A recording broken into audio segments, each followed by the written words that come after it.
Hey everybody, it's Dita Rico with the Creativity Cave. I'm so excited to share with you this gorgeous card that I made, and I can't wait to show you how easy it is to put together. So first of all, I have a great color combination that I'm using, and it is Watermelon Wonder, Calypso Coral, Pool Party, and Pear Pizzazz, and these are just such happy spring colors, and I love how great they look together.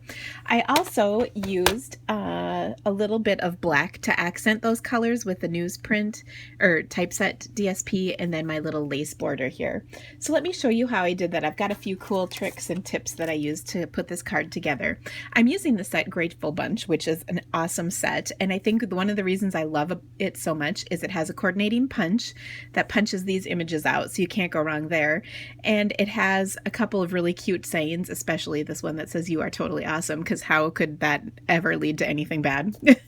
It also has a butterfly in it, which is pretty fun too. So it's a great all-around set. Let me show you how easy this card is though, because it really is quite simple. First of all, I'm starting with, I got a few pieces here. I'm starting with a Pool Party card base, and I personally think Pool Party is such a great color for spring because it's happy, it's bright and cheerful, and it goes with so many different colors. So today I chose to work with Watermelon Wonder and Calypso Coral. I think those colors are great together, and I love the pop of black and how it really sets things off the page. So first of all, I stamped this larger image from my stamp set on a scrap of some Watermelon Wonder cardstock, and I will cut this out. This is the one image that's not on the punch. The punch has the other three flowers, just not this biggest one. And the nice thing about this, though, is it is pretty easy to cut out because it's, you know, a fairly simple design. And it also is great because you can stamp this one on the base of your card and then add the punched images layered on top, which is really easy. So I do like how that works. But in this case, I am fussy cutting it out, and every so often you do have to do that. Go back to your kindergarten cutting skills, right? So I really also love how easy this card came together because there really isn't that much to it. And the design is just so simple. I got the idea from the Global Design Project. They had a sketch challenge this week, which you'll see all the details on my blog. So, of course, go to my blog post. I'll have a link in the description of the video so you can see it. But there's so many fun things about this. Okay, so I've got that cut out. That didn't take too long. I want to say one thing about fussy cutting. There we go. The fussy cutting, whenever I do that, I leave just a little skinny border around the edge so that if I don't cut it perfectly, it's not really visible, and I think it looks better with that little edge. And I do that on no matter what. So if it's on white cardstock, leave the white border, whatever. I think that's a great little tip for things looking good.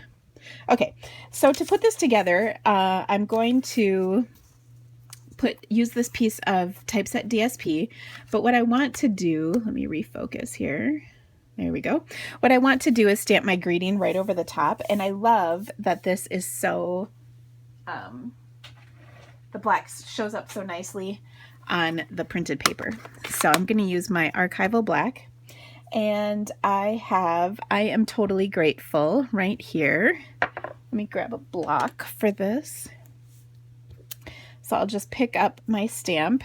I'm going to use some archival black. I like this because it's a really good, vivid black color, and I'm just going to stamp that right off to the side, like so. I like that you can see it coming off of the typeset DSP. I think that looks kind of cool. Now the next thing I need to do is stamp my lace border.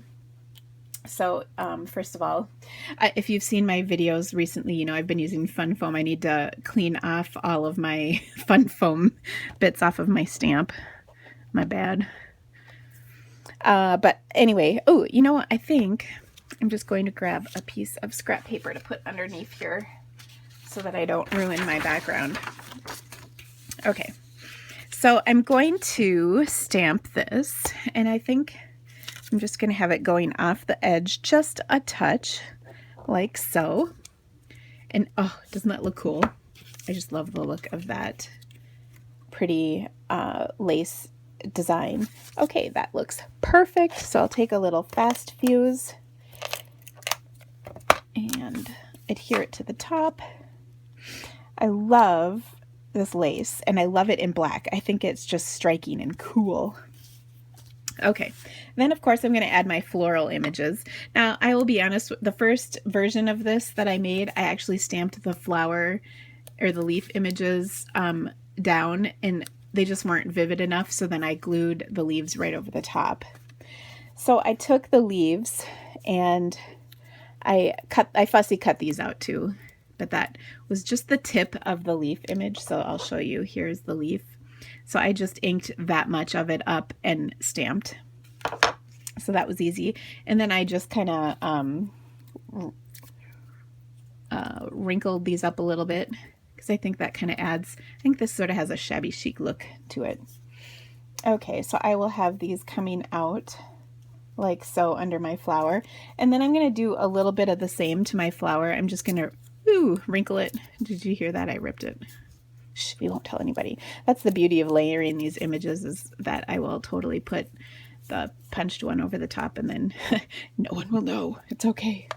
Okay, and then on my card, I adhered that directly to the project. So I'm going to put a little fast fuse on my leaves here. I love this fast fuse because it's so sticky. Somebody was asking me recently if I liked, which I liked better, the fast fuse or the snail, and I've found that snail adhesive will fall apart on you, whereas fast fuse does not. I find that especially true in the summer months when it's humid out, and it is definitely humid in the Midwest. Oh, doesn't that look awesome? I just love these bright colors. I hope you guys are digging this too. Okay, so now you can see I've got some dimension from just crinkling up things. I like the look of that. I don't want anything flat because I think it just looks better. Now, last thing I need to do is stamp and punch my flower. And this is really a simple thing that I want to share with you that I did that makes it so much easier. So here's my stamp set, and you can see these three images are normally together as one piece, but I actually cut them all apart so that I could, you can see it fits just like that, so that I could use them separate from one another, because sometimes you just need your flowers in a different color, especially when you're stamping like just the background. When you're punching them out, it's no big deal because obviously you can just punch them out separately, but I wanted to have the ability to just use one at a time sometimes, and I really like that I did that. So here's that punch. And of course, the punch is lined up so that when you stamp, the punch and the stamp work together. But I'm just going to undo this and slide this in here. And I have to add something too that's really kind of cool. If you're using a little scrap like this, and now I think I have enough to hold on to, but should you not have enough to hold on to, if you take a Post-it note and adhere the Post-it, it gives you a much bigger piece so that when you're trying to line it up in here, you've got a little more to hold on to and work with. And that way it's so much easier to line up in your punch. So check that out. Punch that out. And there we go. All right, and then of course you can reuse the Post-it if you need to. Sometimes you punch through it, but it's just a nice way to be able to punch those teeny little scraps that might not be enough to reach into your punch, but this way you can still use them. Okay, again, I'm going to wrinkle this up just a little bit, and then I will adhere it with a dimensional because it'll really look cute offset, like so, in the center. And then to finish this off, I do need one more thing, and that is an iced rhinestone. And one of the things I love about this is it uses the bigger one. I find it's really easy to use the small one, but this is a nice big center, so I can put that nice large sized rhinestone right in the middle there, because I seem to always have extras of those in my package. So that's kind of a cool thing. Now, last but not least, I'm going to adhere the whole card together.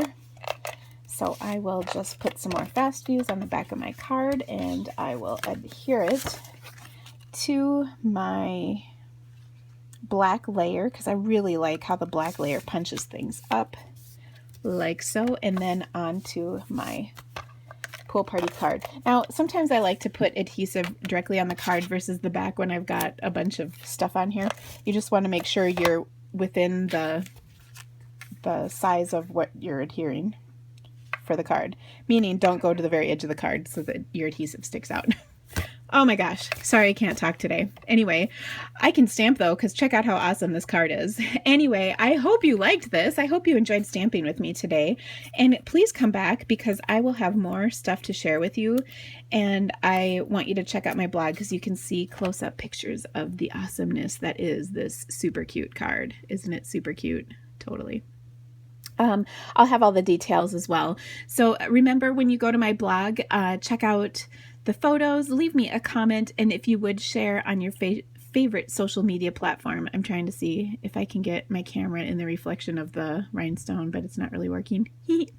Anyway, and last but not least, don't forget, if you need to purchase any of these awesome things, please do it at my blog, thecreativitykave.com. And when you order through me, you become a VIP, and I have some really fun things on my VIP page, including a new contest. So have fun, and actually the contest is a color challenge. But anyway, have fun stamping, and thank you so much for joining me today. Have a great day, guys. Bye-bye.